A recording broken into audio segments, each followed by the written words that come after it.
Hello there, this is Mikhail or Michael speaking, and without further ado, let's jump to the map changes. First of all, we have Bakhmut. This is the situation of yesterday, and here is the situation of today. As you can see, Russians are successfully pushing Ukrainians in the east of the city. PMC Wagner are reporting heavy battles for the street of Turgenevo here, as well as they are battling out over the control of the Mariupolska street right here. So Russians are attacking here, here, here, and right here. And there is a street here that Russians are also trying to control. They are reporting that they are fighting for it. So we can safely say that there is a heavy urban style battle going on in this sector right here, as well as this sector right here and this sector right here. From here we go to the east a little bit. Russian forces are attacking from this direction towards village of Ivanivsky, but once again village of Ivanivsky is extremely fortified, which makes it very hard for Russians to attack. They also must attack along this entire open space, which makes them vulnerable for artillery fire and fire from small arms. So it is completely understandable why Russians are not achieving any success, especially on this front. However, they have achieved some success here. As you can see, they had captured one of the three hills. If we go to the topography map, here is that one of three hills. So this is the situation of yesterday, and this is the situation of today. They had gained control over this first hill, and now are attacking towards the second one, and there is the third one left. And if Russians were to attack first here and capture the second hill and then the third one, this road, although still usable, and Russians can use it to attack Ivanivsky from the rear, as well as storm this hill and start the battle for the outskirts of Chasiv Yar. So we see a second attempt at attacking in the direction of Chasiv Yar. Once again, this is pretty timely decision, as there are reports that Ukrainians are concentrating a lot of reserves in this city. So Russians started to bombard the city itself. This could mean that Russians are preparing to storm Chasiv Yar later on. From here we go up to the north of Bakhmut. As you can see, no changes had appeared on this side. Heavy battles continues in the tunnels underneath the factory plant as well as its surroundings. Russians are attacking in this direction. Some sources are stating that this whole forested area is being captured by the Russians.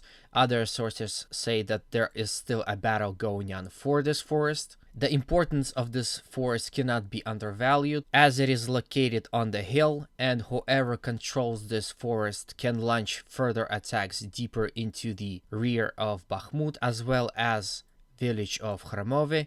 So if that's the case, then Khromove village itself will soon fall, thus making this road falling under complete Russian fire control. And if Russian simultaneous attack from here will cut off this road right here, well, this might be the official end of Ukrainian troops in the whole Bakhmut city, as they will have no operational roads that they can retreat from, and controlled retreat might turn into a full-scale rout. From here we go up, where Russians are attacking in the general direction of Bogdanivka village. As you can see, no changes had appeared, which means Ukrainians had successfully repelled Russian attack on this front. Russians are continuously attacking toward village of Krikharivka as well as Orekhovo-Vasilivka. From Bakhmut front we go to the Seversk front. Russians had stopped attacking towards village of Razdalivka and Vesele, but they are engaged in positional fighting with Ukrainians in Bilokharivka region. From here we go to Liman. Once again, no change had appeared. Russians are capturing some trenches and they are reporting that, but those changes are very minor, and once again, we need to wait some time for more confirmations. From Liman front we go down to the Avdiivka front. First of all, this is the situation of yesterday, and here is the situation of today. You can see that Russians had gained more control around the village of Krasnokharivka and are now attacking along this road right here and in this direction. As you can see, here is the railroad, And this is secondary roads that are used to supply Avdiivka city itself. Here you can see some more. Basically, as you can see, this is a hill, so Russians are gaining strategic advantage over Ukrainians and are now having a full fire control over the railroad and secondary roads that Ukrainians are using for the supply of Avdiivka. Here you can see that Russians are also attacking in the general direction of village of Kamenka. As you can see, they're mostly attacking along this side of the river. Once again, we have to remember that Ukrainians are using every settlement as a fortress, and attacking this fortress along open fields is extremely difficult. So overall, we can see that Russians are attempting a pincer movement in Avdiivka in the manner of Bakhmut. They are attacking from village of Vadani towards Severne and Tonenke, as well as Aputne towards Avdiivka itself. But once again, if we zoom in, we can see that Russians are attacking along the open fields, straight on heavily fortified Ukrainian positions in the city. Russians are also attacking from Vadani towards Pervomaisky from these two directions. As you can see, no changes had appeared. Ukrainians are repelling their attacks. Also, no changes in Nevelsky, so Russians are unable to capture this village as well. From here, we go even further to the south, where Marinka is.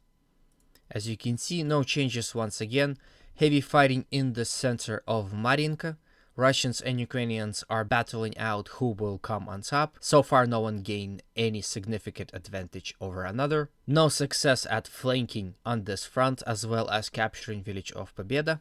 Down here, we can see that Russians are attacking towards this settlement, but again, no changes. So they are stuck at the outskirts of the city. From here, we go to the Vuhledar, which is the last on our list. Actually, some changes had appeared. So this is a situation of yesterday, and this is a situation of today. So it would seem that Russians had pushed Ukrainians out of some of the parts of this Dacha area, as well as they had regained control over this sector right here. It would seem that the change of command had played a major role, as Russians stopped losing land and troops, and finally started achieving some success on this front. So this is the end of the video. I hope you like it. If you did, please consider liking, subscribing, and commenting, because again, it is very good for algorithms. If you don't want to miss out on my videos, also consider pushing that bell button. Thank you all for your feedback and support, and always remember, Russia will be free.